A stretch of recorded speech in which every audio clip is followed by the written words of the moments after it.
Sir, Bombay press में आपका स्वागत है। आज जैसा कि सना हॉल में जो मीटिंग रखी गई जे पुलिस और डोंगरी पुलिस स्टेशन के जो यहाँ पर ऑफिसर्स यहाँ पर मौजूद थे, कहीं लोग यहाँ पर बुलाए गए थे रमज़ान शरीफ के बारे में, तो क्या मीटिंग रखी गई उस बारे में क्या बताओगे? आज यहाँ पे जो सना हॉल में हमने जो मीटिंग बुलाया था, अभी 2 साल के बाद में अभी रोज़ा पूरी तरह से मनाया जाएगा। अभी कोविड के सब गाइडलाइंस भी निकल गई है, तो हिसाब से जब जैसे 19 में रोज़ा हो रहा था, वो हिसाब से अभी रमज़ान और रोज़ा का इफ्तारी का सब पार्टी हो जाएगा। तो हिसाब से जो कोई आगे हादसा नहीं हो, अपना रमज़ान भी अच्छे तरह से शांति में हो जाए, इसके लिए हमने मीटिंग बुलाया था। उसमें हमने बहुत पॉइंट के ऊपर डिस्कशन किया, बहस भी हुई। एक दूसरे ने सबको कोऑपरेट करने का सब आश्वासन दिया है, और हम चाहते हैं कि ये रमज़ान बहुत आनंद से और सुरक्षित जाए। इसके लिए मैं ऊपर वाले से दुआ मांगता हूँ। तो जैसा कि इफ्तारी के टाइम पे और काफ़ी ऐसे मतलब ट्रैफिक जाम हो जाती है जे साइड में, जे सिग्नल की तरफ में, भिंडी बाज़ार पे, तो उसमें क्या लोगों को मतलब पुलिस ने ये किया है? हम वहाँ पे बैरिकेटिंग करेंगे। जहाँ भी मस्जिद है, इफ्तार पार्टी होगी, जहाँ पे भी फ्रूट्स स्टॉल लगे होते हैं, वहाँ पे हम बाइक को जाना मना करेंगे, कौन से भी व्हीकल नहीं जाने देंगे। नमाज के टाइम में भी वहाँ पे भीड़ नहीं हो, सिर्फ नमाज चल के जाएंगे, ऐसा ही सुविधा बनाएंगे। और कोई ट्रैफिक जाम नहीं हो, कोई हादसा नहीं हो, और कोई हादसा हो गया तो भी वहाँ पे फायर ब्रिगेड एम्बुलेंस जल्दी जाए, ऐसा प्रबंध करेंगे। और इंशाल्लाह अच्छा प्रोग्राम हो जाएगा उसमें। मीटिंग रखने के बाद में, सना हॉल में मीटिंग रखने के बाद में क्या लगता है आपको, कितना मतलब चेंजिंग नज़र आएगा आपको 2022 के रमज़ान शरीफ में? मुझे तो मैं 1.5 साल से यहाँ पे हूँ, तो यहाँ सब लोगों ने हमको हमारी बहुत अच्छी मदद की है, और हमारा कम्युनिकेशन इतना अच्छा है, तो मुझे लगता है कि कोई भी हादसा नहीं होगा, अच्छी तरह से सब सन त्यौहार मना जाएगा, कोई प्रॉब्लम नहीं होगा। Thank you. बॉम्बे प्रेस से बात करने के लिए बहुत बहुत धन्यवाद। मैडम, ये सना हॉल में जो मीटिंग रखा गया है, उसके रखने के बाद में कितने मतलब चेंजिंग आपको नज़र आएगी रमज़ान शरीफ में? नहीं, लोगों के बहुत अच्छे खुद के भी सुझाव थे, और हम लोग ने भी बताया। लोगों ने जो बताया ट्रैफिक का जो मेन मसला था, तो उसके बारे में मैंने भी जो सुझाव दिए, लोगों ने एक्सेप्ट भी किए। या अपने बच्चों को, जो छोटे बच्चे हैं, माइनर बच्चे, उनको बाइक मत दीजिए, अपने घर से शुरुआत कीजिए। हेलमेट नहीं पहनते हैं, विदाउट लाइसेंस छोटे जो बच्चे, उनको नहीं देना है। ट्रिपल सीट बाइक नहीं चलाना है, और मोबाइल पे टॉक, तो लोगों ने समझा है कि बाबा। और मैंने 2-3 उनको जो है जो हमारे पास केसेस हो गए एक्सीडेंट के, वो भी बताया, तो वो समझ रहे हैं कि बाबा ऐसे नहीं करना चाहिए। और डोंगरी पुलिस स्टेशन का लोगों के लिए कितना सपोर्ट रहेगा इस रमज़ान शरीफ में? मेरा ये 2nd ईयर है। मेरे डोंगरी के लोगों ने मुझे लास्ट लॉकडाउन में बहुत सपोर्ट किया है, मैंने भी उनको हर तरह से सपोर्ट किया है। इंशाल्लाह इस टाइम में भी हम लोग कामयाब रहेंगे, और इस टाइम में भी वो लोग मुझे अच्छे से सपोर्ट करेंगे, मुझे पूरी उम्मीद है। बॉम्बे प्रेस से बात करने के लिए बहुत बहुत धन्यवाद। बंद करो ना। अभी हमारे साथ में 2 लेडीज जुड़े हुए हैं, सोशल वर्कर है, काफ़ी टाइम से सोशल वर्किंग करते हैं, नज़र आए हैं हर त्योहारों में। उनसे भी जानते हैं कि आखिर में जो 2022 में जो रमज़ान शरीफ जो शुरू होने वाला है, उस बारे में मीटिंग में क्या बताया गया और क्या गाइडलाइंस दी गई है, उनसे भी जानते हैं। आपका नाम? मेरा नाम मिसेस जुलेखा रईस शेख है। आप क्या बताना चाहोगे, आज जो सना हॉल में जो मीटिंग रखी गई थी डोंगरी पुलिस स्टेशन और जे पुलिस स्टेशन जुड़े में, उस बारे में क्या बताओगे?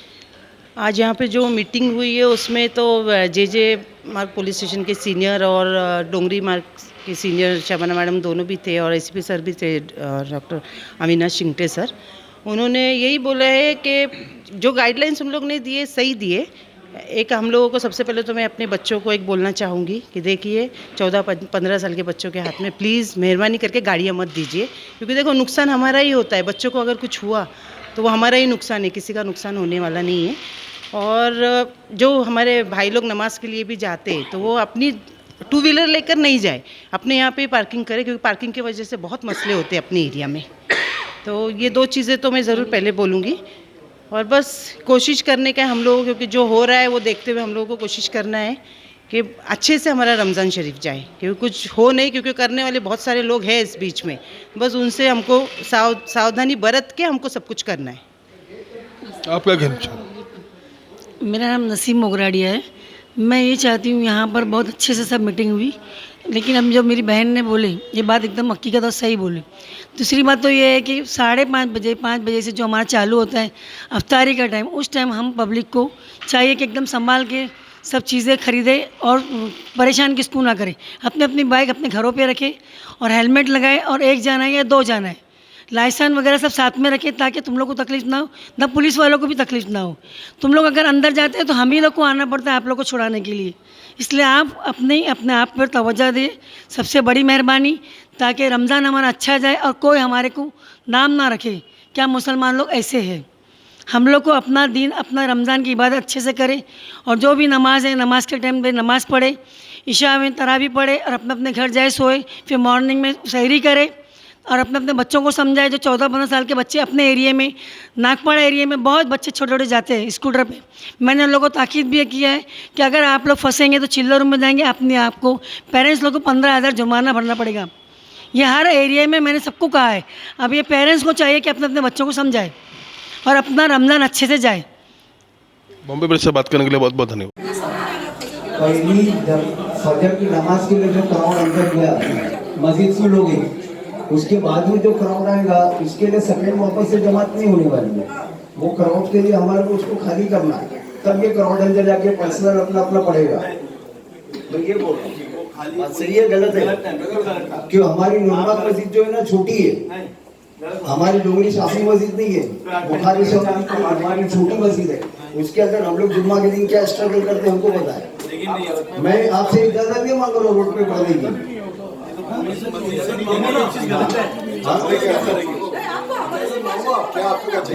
मेरे बोलने का मतलब ये है कि हम लोग गेट पर खड़े हैं, मस्जिद फुल वाली गेट पर खड़े, जो आदमी रहेंगे वो रहेंगे, वो सके जमात में आते नहीं मतलब वो जो रहेगा उसकी मस्जिद में जाएगा। इंटरनल मैटर है ना, ये गलत बात करते हैं आपको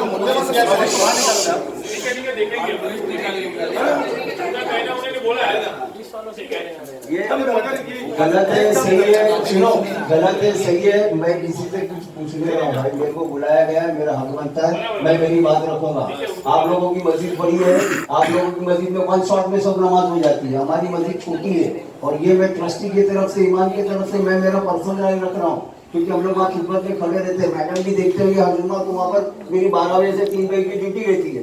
मस्जिद बंद करो क्योंकि मस्जिद फुल हो गई है। 10-15 आदमी अगर ज्यादा आ गए तो लोग पढ़ेंगे कहाँ? तो सबको टॉयलेट के पास। आप एक काम करो, आप सजेस्ट करने का काम करो, बाद में हम जवाब देने वाले नहीं जवाब देंगे। उसका तुरंत जवाब मत मांगो, आप सजेस्ट करो। मैं आपसे सर जवाब नहीं मांग रहा हूँ, उसका पूरा हम उसके बारे में हम क्लियर करेंगे। सर मैं आपको सिचुएशन बता रहा हूँ, मैं आपसे जवाब नहीं मांग रहा हूँ। बोले ना मैडम क्या करोगे, क्या करोगे, बात कैसे लेते हैं? आप भी वही बोले कि आपने आपसे बात रखा है ना। हाँ मैं वो रखा हूँ, फिर देखो आप लोग सजेस्ट करो, डिस्कस करेंगे। आप लोगों से एक रिक्वेस्ट है कि आम तौर पर तो नमाज रस्ते में पढ़ते थोड़े 10 मिनट की नमाज पढ़ते हैं।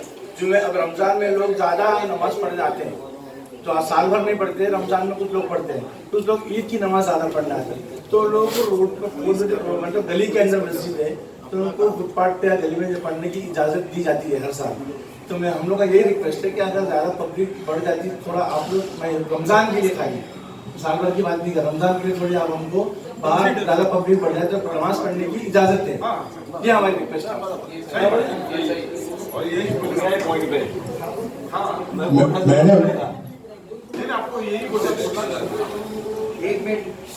रमज़ान का महीना है, लोग मस्जिदों में रहते हैं।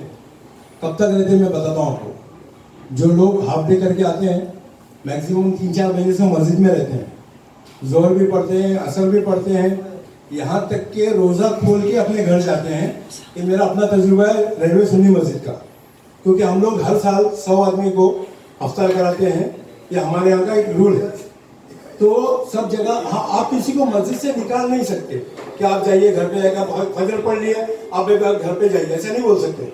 हाँ ये कर सकते हैं कि जो लोग मस्जिद में बैठे उनको मस्जिद में बैठे रहने दो, और जो स्पेस बचा है बाहर वहाँ चढ़े बिछा के फजर पढ़ो ना। यहाँ पर 4 जुमा होता है, 1 बजे, 2 बजे, 3 बजे और 4 बजे। ये 4 जमातें हमारे यहाँ होती है, मैडम को पता है, विदाउट टेंशन, बगैर किसी मचमच के, और अभी तक हो रहा है। और इंशाअल्लाह ईद की भी 4 जमातें होगी। ऐसी मेरे को उम्मीद है। लेकिन हम लोग क्या करते हैं, अपना जो रोड है वाली बाजार का जो ब्रिज है, ब्रिज के ऊपर से पूरा वन वे कर देते हैं रोड को आधा। तो मेरे को ऐसा उम्मीद है कि इंशाल्लाह ये ईद में भी आप कोऑपरेट करेंगे। और मस्जिद में तो जगह छोड़ दो, मस्जिद को तो भूल ही जाओ, क्योंकि जो भी नमाज है हमारी मस्जिद से लेके जाफर सुलेमान तक, पता है आपको, जाफर सुलेमान तक के लोग बैठ के नमाज पढ़ेंगे ईद की नमाज। तो वो इजाजत चाहिए हमको कि ईद के दिन हमको वो रोड पे नमाज पढ़ने की इजाजत मिले। बाकी तो जैसा अल्लाह का करम है और आप लोगों का बहुत सारा कोऑपरेशन हमारे साथ में है, जो कहीं कहीं आप लोग आंख बंद करके नजरअंदाज कर देते हैं। इंशाल्लाह रमजान में भी ऐसे रहेगा, इस बात की मुझे उम्मीद है। शुक्रिया। कुछ के अगर कुछ करते हो तो फिर हम लोग भी मार्क कर देंगे, भाई ये मिलने वाला है, इधर जाने वाला है, बराबर है। तो वो बात तो है कि 3 लोगों को जाने की कुछ जरूरत है ही नहीं, 2 ही जाओ ना भाई, वो तो हमेशा के लिए।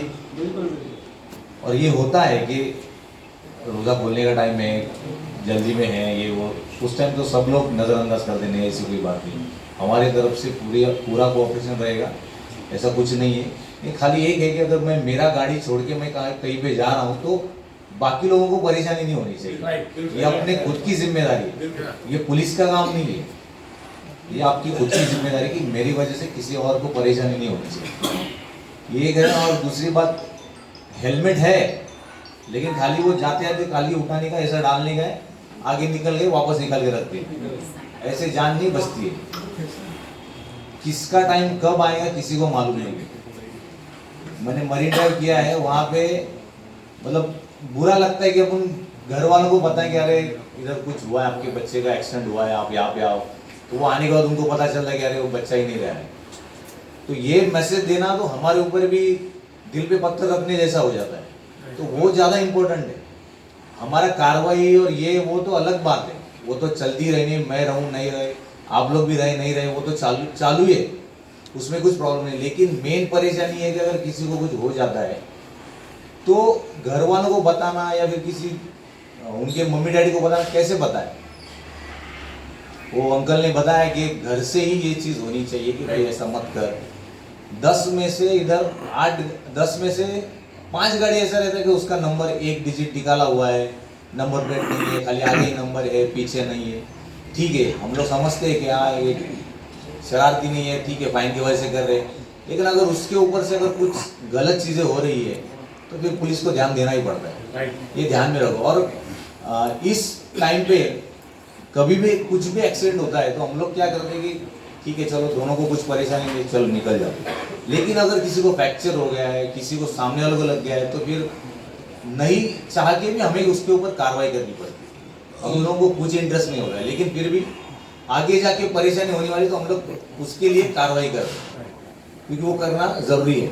किसी का मेडिक्लेम होता है, किसी को कुछ रहता है, किसी को तो उसके बाद एक्सीडेंट के बाद एक महीना घर पे बैठना है, तो उन सब चीज़ों के लिए हमें पेपर पे वो चीज़ लानी पड़ती है। तो इसको भी थोड़ा ध्यान रखो। वो अंकल ने बोला एकदम सही बोला है, तो अपने घर से ये सब चीज़ें होनी चाहिए कि भाई गाड़ी जो है बराबर से चलाओ और बच्चों को गाड़ी मत दो। जो चीज़ 40 साल वाले को समझने वाली है वो 30 साल वाले को नहीं, जो 30 साल वाले को समझने वाली वो 20 साल वाले को। उस हिसाब से थोड़ा बोलो कि भाई 18 होने के बाद तो गाड़ी चलाने की आपका सब लोगों का वो जिम्मेदारी, हमारा नहीं है।